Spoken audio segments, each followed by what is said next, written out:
And we are back with Hoops Adjacent after a couple of weeks off. David Aldrich here in DC, Marcus in the Bay. Look who's here. Look who's here, Marcus.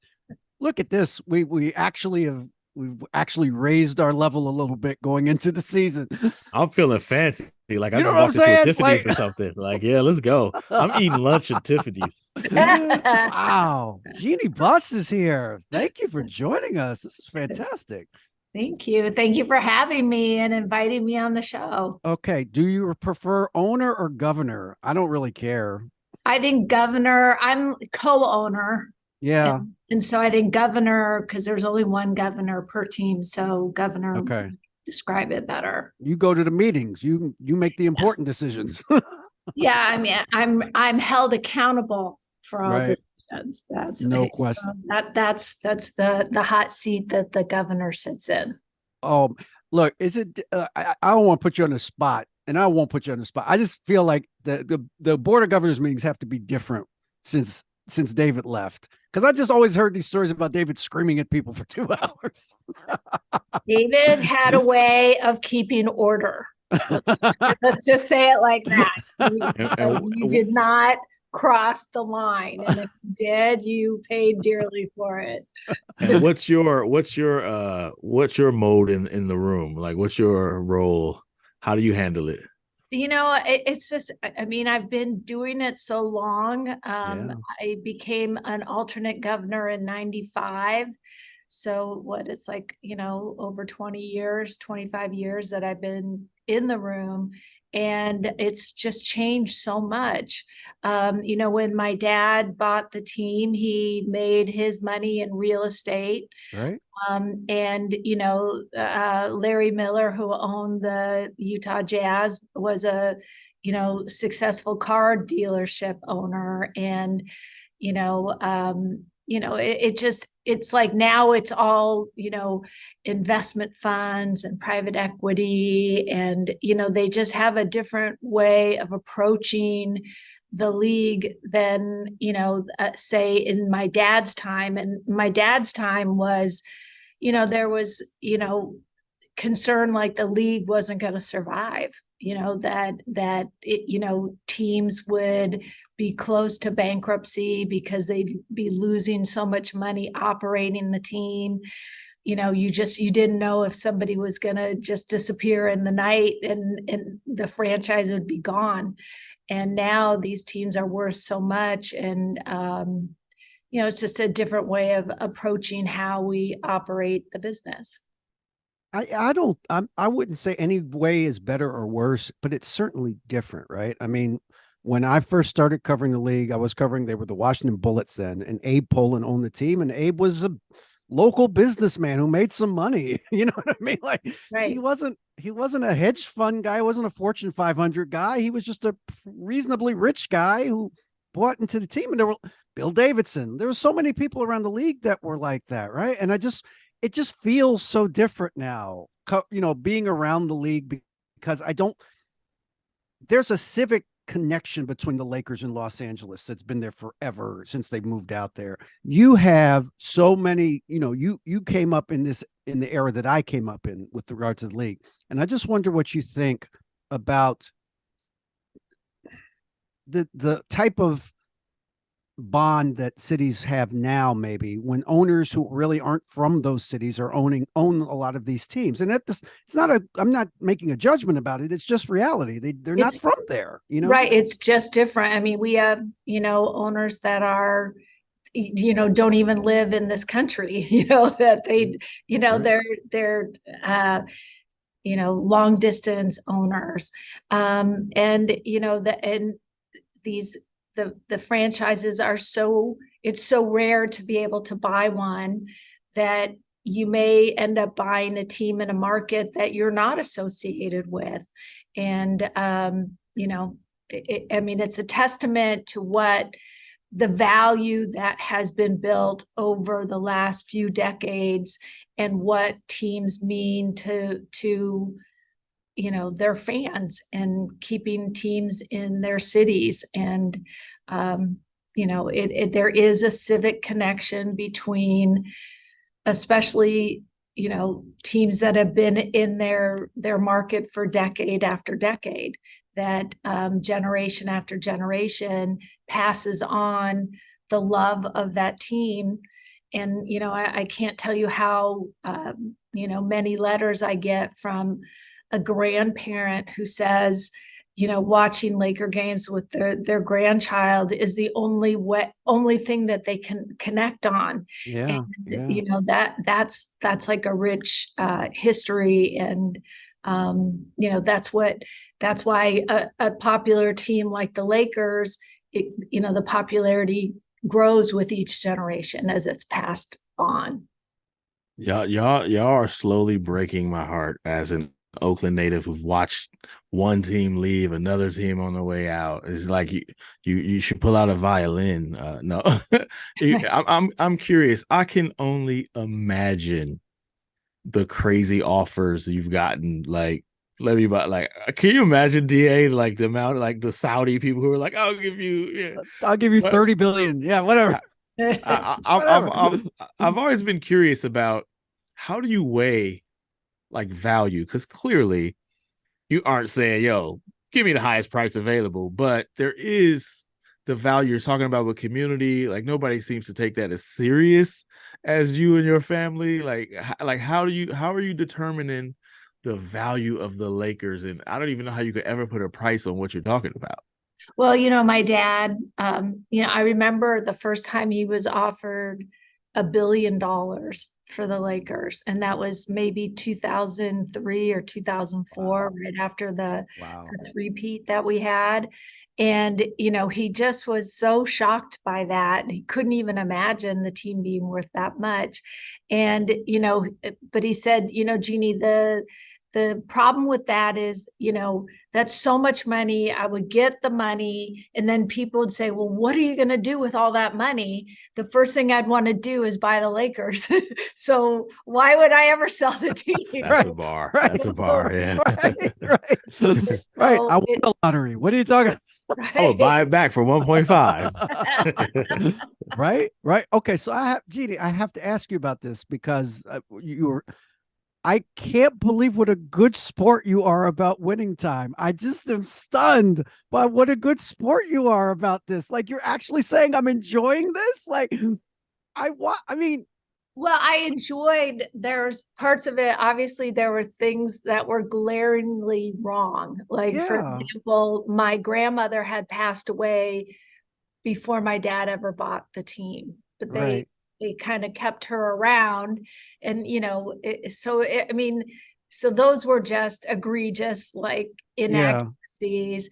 Some of the portrayals of people, were not accurate, but the things that they got right were, kind of blew my mind. John C. Reilly had, my dad's mannerisms. Yeah. He had his wardrobe.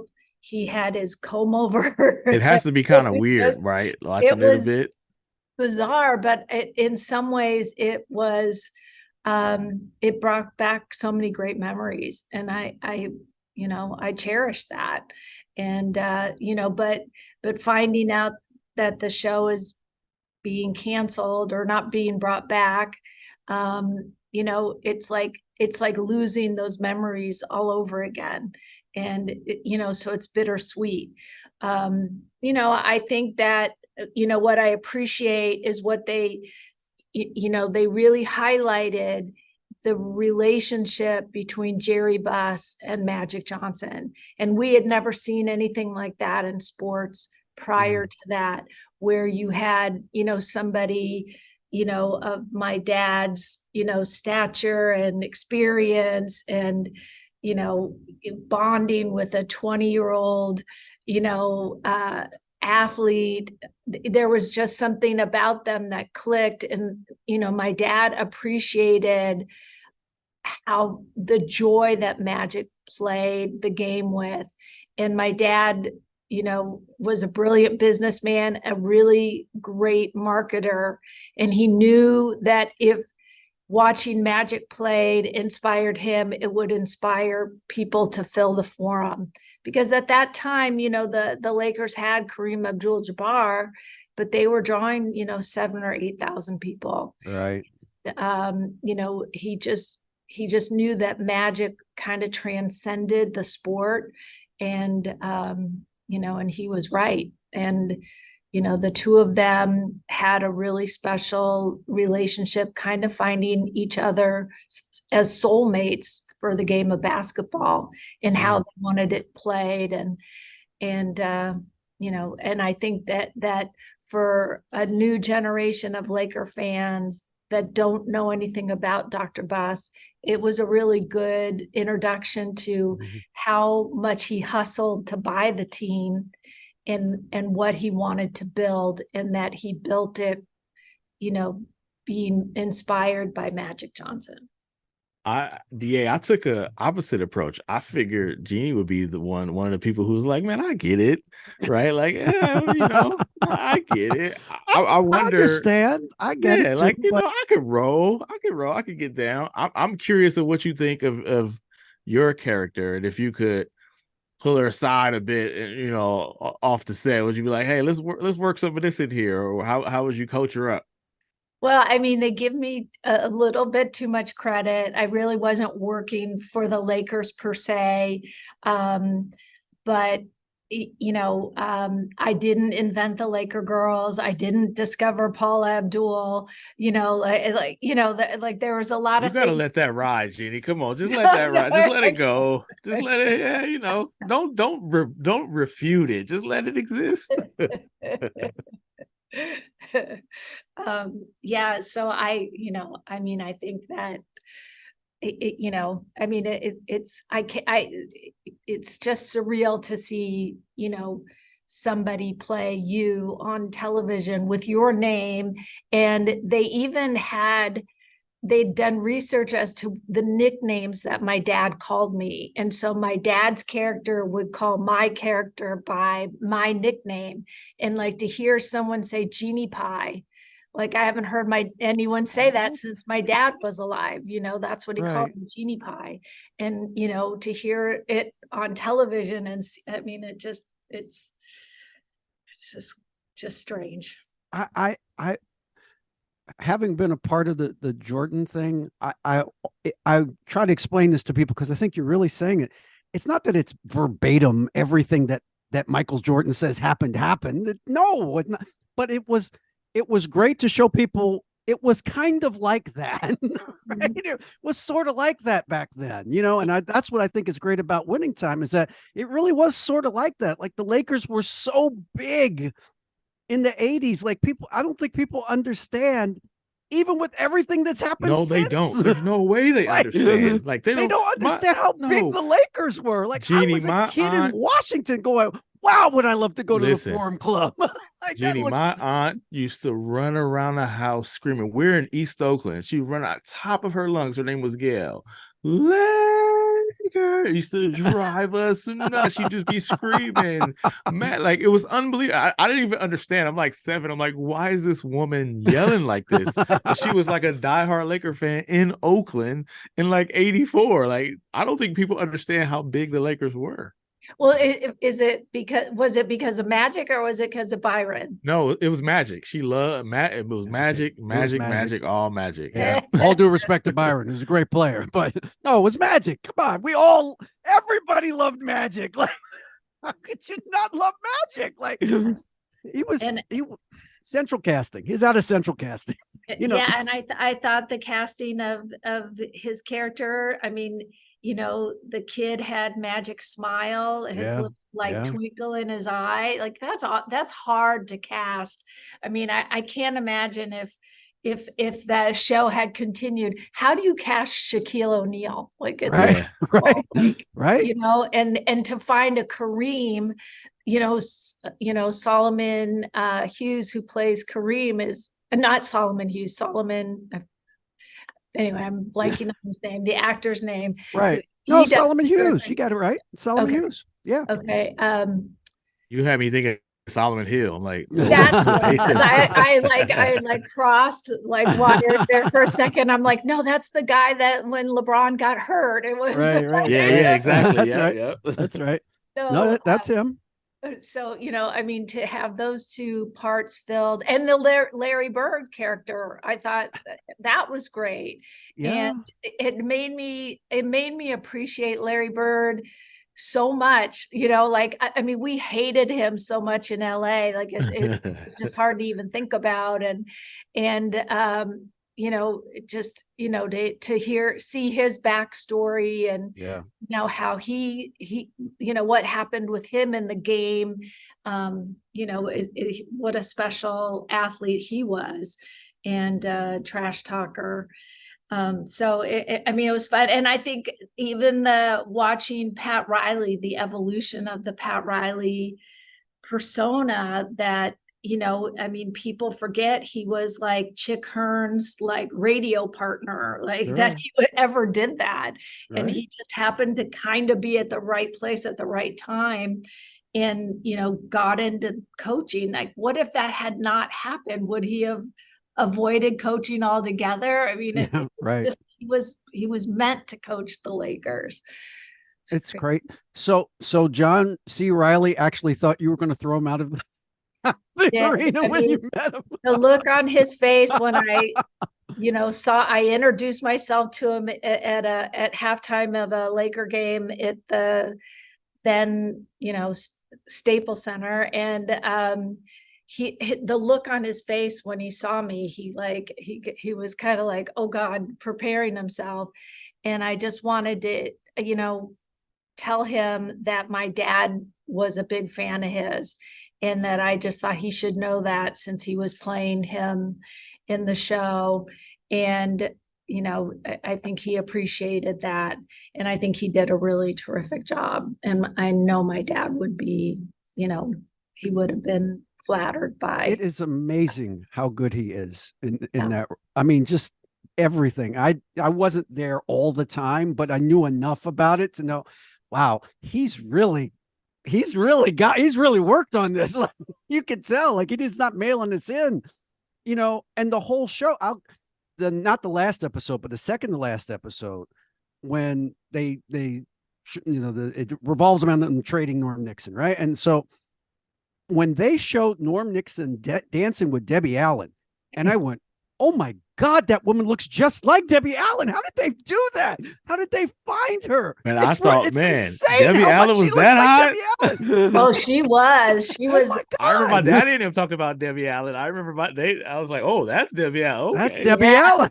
Yeah. That was like, before, David Beckham and Victoria, the Spice Girl, like Right? Debbie Allen and Norm Nixon. They were like It's a hot power couple. couple. Yeah. Absolutely. Yeah. No, I think the show's great. I hope Netflix picks it up and does something with it, because you can't have winning time end with the Celtics winning. That doesn't work. Like, how does that I mean, work? that is blasphemous. That is Right? blasphemous. That is blasphemous. It's just cool. Well, I mean, you did Legacy, right, on Hulu, and it had me thinking. I wonder if you have these moments. I mean, really, we just saw 2 year seasons worth, right? I mean, the story of what has happened just in your lifetime is kind of insane. Like, if you were to do another show, you could do a show just on Kobe. You got Shaq. I mean, isn't it kind of wild? You got LeBron. Like, How about Phil Jackson? oh yeah, Phil. Him. Phil's the one. I was just about to ask you. So, which one would you do next if you're a green light TV show? Which one is? That's the one. It's Phil Jackson. Yeah, I mean, I think, him coming to the Lakers at that time, and how Shaq, it really brought out, the best in Shaq, like Yes. Phil really brought the authority, and their relationship was really cute. And then, and watching Kobe become who he was meant to be during those early years. So, yeah, I mean, I think that, that would be interesting. But like you said, there's, there's, the LeBron era, like winning a championship during COVID. I mean, who could, you can't make this stuff up. It's just there's, story after story. And it just doesn't end. And don't forget the Kobe and Smush Parker era. There's that. There's I love Smush. Smush is he was great. I mean, that was a tough place to put him, for Yeah. the Oh, yeah. experience that he had. Yeah. And he had talent, but it's hard to play for the Lakers. I mean, It's just not for everybody, right? It's just not for everybody. And that's okay. Speaking of your Lakers, I mean, we have to ask you about going into the season. And it's on record. I wrote this 2 months ago that you guys had a great offseason. So it's not like I'm sucking up to you right now. You guys had, I thought, a terrific offseason, adding Gabe Vincent, but more importantly, keeping Reeves and Hachimura and Russell at the number you kept them all is phenomenal work by Rob Pelinka and company. So I just wonder, like, you've had some rough off seasons and you've had a couple of really good ones, I think, in a row. And does it feel aligned now? Does everything feel more in alignment? Yeah, I mean, the last season started off really tough. We had a right. brand new coach. We were 2-10 or 2-11, I think. And, it was, I was like, I'm not going to survive this. This is going to be really rough if this is what our season's going to be. And I was getting death threats. It was not fun. We had a little bit of a bright spot when, watching LeBron break Kareem Abdul-Jabbar's all-time scoring record, Right. which, I was there when Kareem set that record, and I'll never forget Chick Hearn saying, "This is a record that will never be broken." And the Right. idea that it was broken in my lifetime by another person wearing a Laker uniform meant the world to me, but it really was a testament to LeBron and his longevity in this league and his resiliency, that that he performs at such a high level year after year. And so, yes, there was, once the we were close to the trade deadline and the moves that were made, it was, LeBron was nursing an injury, Right. and, had been kind of shut down. And then the team, something just clicked with the team, and Anthony Davis being healthy. There's an argument to be made that he was the best player in the NBA when he was playing at that level. And, we got a chance to be in the play-in, and, then LeBron comes back and it was a lot of fun to beat the defending champion Golden State Warriors. Sorry, Marcus. But I'm not earlier off season. But what's good for me? That's what sports writers are. Vacation time. All right, let's go. And then we lose to Denver, who ended up winning the championship and getting the Western Conference Finals. And, that was pretty good. And, but the key, our whole plan this offseason was to keep the continuity, to build on the momentum that had been created. And yeah, we lost Dennis Schroeder, who, I think Darvin Ham was really instrumental in him coming back to the Lakers, because he'd already been a Laker and it didn't go well. And, Darvin really believed in him. And I think that's really shown how he played at the World Cup. Right. Yeah. And now he's a Toronto Raptor, but, being able to pick up somebody like Gabe Vincent, Teron Prince, and our draft picks. I mean, it's exciting. And even like Max Christie, who really shined at Summer League, really kind of, continuing to blossom. And of course, Austin Reeves has been a really great success story, considering he wasn't drafted and came to us as a free agent. So there's a lot of good things to look forward to this season. But you know what? Like who's not going to make the playoffs in the West? I mean, who do you eliminate? Everybody Right. is competitive in our conference. So, I mean, I think even Houston, who has been at the bottom, they're kind of turning things around and bringing in a new coach and, some veterans to, play with the young guys. I mean, just it's going to be really tough. So we got our work cut out for us. How often? I mean, obviously, Lakers are just the home of stars, right?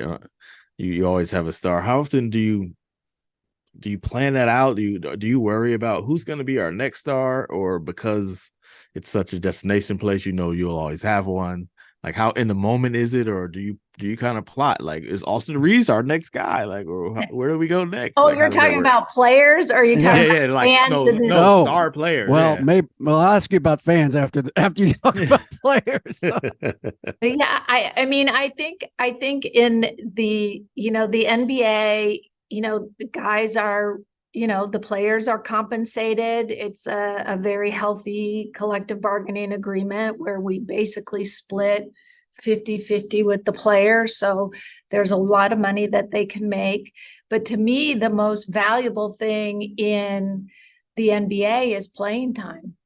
And if you can find, your playing time on the Lakers, the platform that it gives you can, catapult you and your career and your value, in the US, but all over the world. It's such a global brand. And, so they, players compete for contracts, but I think the competition is really the playing time. And the idea that, the resting policy that has been announced, it's really kind of surprising to me that players would want to ever sit out, because when you sit out, somebody else gets your playing time. And if they take your playing time, they're going to take your popularity or your, like your exposure. You want to hold on to your territory, which is playing time. So, it's just, I think that, the Lakers, there's, the Lakers, as we talked about, playing for the Lakers isn't for everybody, but the ones that can make it here can make it anywhere, to borrow the phrase from a popular song. That, if there's something about our fan base that, brings out your best, holds you accountable. And, you want to please and you want to work hard, and they'll reward you. And, so there's always a star in the making, I guess, is my answer to your question. You in New York have the unique issue of celebrity fans, but the difference, I think, is that many of the Knicks celebrities are people that actually own those tickets. They actually bought those tickets years ago and have moved their way down, and they're their tickets. And so that you have to deal with so many sycophants and just B-list celebrities that insist that they should be courtside. And I know there's a whole team of people that handle this for you, but I'm sure that people come up to you that have no business with, given their level of celebrity, coming up to you and saying, I need 4 tickets for, for the Bulls game, or for when the Heat come back. For Steph Curry and them. The Warriors are here. I need 12. And how do you good-naturedly tell them to shove off? How do you do that? Or not good-naturedly? Or not good-naturedly? No, I mean, it happens. Give the too small signal. Just say it's too little. It's like, I mean, Jack Nicholson he's been a fan since No, he's 72. legit. He's been there So forever. Yes. yeah. So like he's, he deserves Diane Cannon's been there exactly where forever. he Yes. is, She gets her right? ticket, right? Yes. And so, but I mean, we've had where you have like second or third tier celebrities kind of, trying to throw their weight around. And, we had one guy send us pictures, and it would be like him and Sylvester Stallone and him and, Diana Ross. And you're like, wait, I recognize Sylvester Stallone and Diana Ross, but I don't But who recognize are you. you? Like that doesn't mean like you don't like their celebrity doesn't brush off on you, and then you get tickets because you took a picture with them. All right, I won't send it again. Sorry. So it's like, I mean, and there's always new celebrities coming in, and I didn't know the musical artist Her was such a good big basketball fan. I mean, Yeah. she not only is she a fan of the game, but I mean, she plays the game. Like she Yeah. loves basketball. Just like I had no idea. I love her music, and here she is, a basketball fan. So they just keep coming. And Halsey was a big fan for a while. Then she had a baby, and we haven't seen it. That's crazy. Given the history of like Lakers Celtics, I'm curious. Obviously the Celtics aren't exactly the Celtics like in a day. Who are some other teams that, or some other players that when they come to town, you're like, I really want to beat you. I really don't. Oh, you mean the opponents? Players? Yeah, like that's a complicated thing because I don't want to ever be accused of tampering or. Oh yeah, good point. Right. So like you have to be really careful, but like there's always like, I met Buddy Hield, way before he ever, was drafted, and so he's somebody that I have.